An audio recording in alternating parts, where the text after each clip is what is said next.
time series forecasting. And we're not talking about simple straight lines on a graph here. We're talking about real-world, super volatile data. We're focusing on the principles that underpin energy load forecasting. Because you, our listener, you need more than just a list of Python functions. You need rigor. The data you're going to deal with, especially down at the distribution level, is messy, it's spiky, it's aggressive. That's really the core challenge, isn't it? When you try to predict realistic load profiles, you immediately run into data that is, fundamentally non-stationary. Meaning it's always changing? It's always changing. You see these dramatic spikes, sure, but more often you see this slow drifting in the baseline demand or sudden big step changes. Maybe a new factory comes online in the area. So the whole underlying process just shifted. Precisely. And the problem is a lot of your standard statistical methods, they just treat errors as simple stationary noise you can minimize.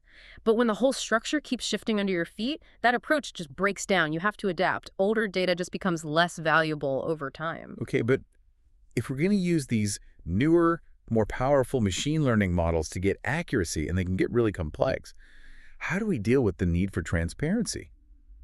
For public infrastructure, people have to trust the results. That's the ethical imperative, especially in a regulated field like energy. I mean, if your model's outputs are impacting people's bills or grid stability, you have to have their trust. It's just not enough to say, hey, the black box works. Right. Knowing why a forecast works, understanding what's driving it, being able to explain why it failed, that's just as important as the accuracy score itself. Transparency is really the price of trust. Okay, let's unpack that. Let's start right at the source of all that volatility. Yeah. Low voltage, or LV, demand. Right. So if you're forecasting load for an entire country, you're aggregating millions of consumers.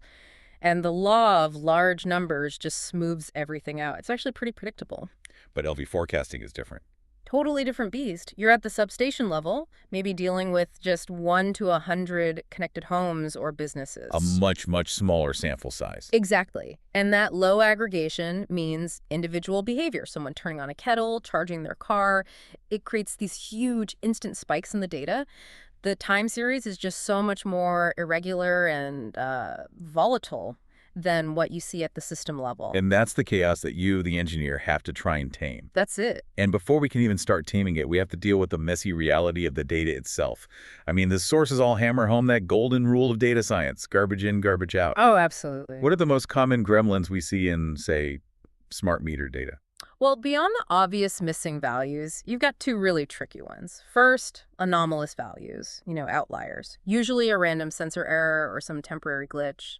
Okay. But the second one is often more insidious. It's sections of constant values. Constant values. That just sounds like a broken sensor. It is. If a meter is reporting the exact same load for hours and hours on end, that's not real demand. The sensor is frozen. You have to find and deal with those sections before you do anything else. It's a non-negotiable step. So once the gremlins are identified, how do we prep the data so our models can actually work with it? There are a few key pre-processing steps. First is handling the distribution of the data itself. Smart meter demand can't be negative, and it's usually really skewed, lots of low demand periods, and then a few periods of very high demand. And that positive skew is a problem for models. It's a nightmare for models that assume your errors are normally distributed, like a bell curve. Because they expect symmetry. Yes. So what we do is apply a log normal transformation. You take the logarithm of the demand, it sort of stretches out the low end and squishes the high end, and it turns that skewed data into something much more symmetric, almost Gaussian. A more well-behaved data set. A much more polite data set that models like linear regression can handle way more effectively. That's clever. You're sort of forcing the data to fit the math. What about scale? Scaling is so important for training efficiency, especially with gradient descent. Imagine one of your features ranges from 0 to 10 million and another from 0 to 1. The big one would just dominate everything. Completely. It would dominate the whole optimization process. So we standardize. We might use a min-max scaler to squeeze everything into a 0 to 1 interval, or a standard scaler to get a mean of 0 and unit variance. And the goal is just to make the training faster and more stable? Exactly. It restricts the search space for the parameters and helps everything converge much, much faster. And finally, we inject some human knowledge back in with feature engineering. What kind of domain knowledge is key here? It's almost all temporal. Human behavior drives electricity load, right? So we need to tell the model, hey, this is 8 a.m. on a weekday, or this is a Sunday afternoon. We encode these categories day of week, hour of day using dummy variables. Or one-hot encoding. Or one-hot encoding, exactly. And you mentioned a classic trap here. The dummy variable trap. Yes, you always have to use n-1 variables. So if you have 7 days in the week, you only create 6 dummy variables. Why is that? Because if you include the 7th, you've introduced redundancy. The model can perfectly predict the value for Monday just by looking at the other 6 days. That's called collinearity, and it makes the model's coefficients unstable during training. You always have to leave one category out as the baseline. Okay, so we've got clean, transformed, engineered data. Now we hit this big analytical divide. The statistical approach versus the machine learning approach. What's the core difference for an engineer who just wants the best result? It really comes down to intent. Statistical models are built for inference. They want to help you understand relationships, test hypotheses. Machine learning models, on the other hand, they are built, first and foremost, for accurate prediction. Sometimes that comes at the cost of being easy to interpret. And for what we're doing, load forecasting is usually framed as what? It's a regression task, predicting a number within supervised learning. And no matter which approach we take, we run smack into what might be the single most important concept in all of this, the bias-variance trade-off. Absolutely. This governs whether your forecast will actually work on new data it's never seen before. You can break down your total prediction error into 3 parts. Okay. First, there's the irreducible error. Think of it as the inherent randomness in the system. You can never get rid of it, no matter how good your model is. So that's the ceiling on how good we can ever be. What about the parts we can control? Bias. Right. Squared bias is the error from your model being too simple. It underfits the data. It's like trying to model the daily cycle of electricity demand with just a single straight line. You're missing the real complex pattern. So a high bias model might completely miss that weekly pattern and just treat Monday the same as Saturday. Exactly. And the opposite of that is high variance. This happens when your model is way too complex. It doesn't just learn the underlying signal, it starts learning all the random noise in your training data. That's overfitting. Classic overfitting. It looks perfect on the data you trained it on, but the second you show it new data, it just falls apart. Its ability to generalize is terrible. So the whole exercise is finding that sweet spot in the middle. Finding that elusive balance. That's the art and science of it. Okay, so let's talk about training.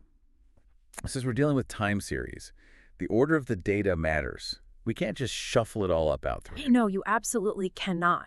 You must use chronological cross-validation.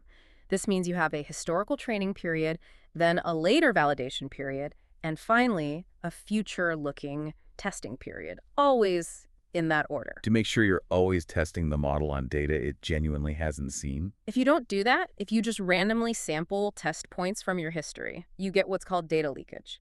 Your performance metrics will look amazing, but they'll be completely unrealistic. You have to test its true forward-looking performance. And when we train these complex models, we're adjusting millions of parameters, usually with something like gradient descent.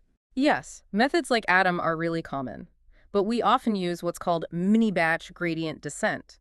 Instead of calculating the gradient on the entire massive data set at once, you do it on smaller chunks, or batches. Why do that? Wouldn't using the whole data set be more accurate? Well, it's faster, for one, but analytically, the randomness from the mini batches is actually helpful. It can help the model jump out of local minima or saddle points in the loss landscape.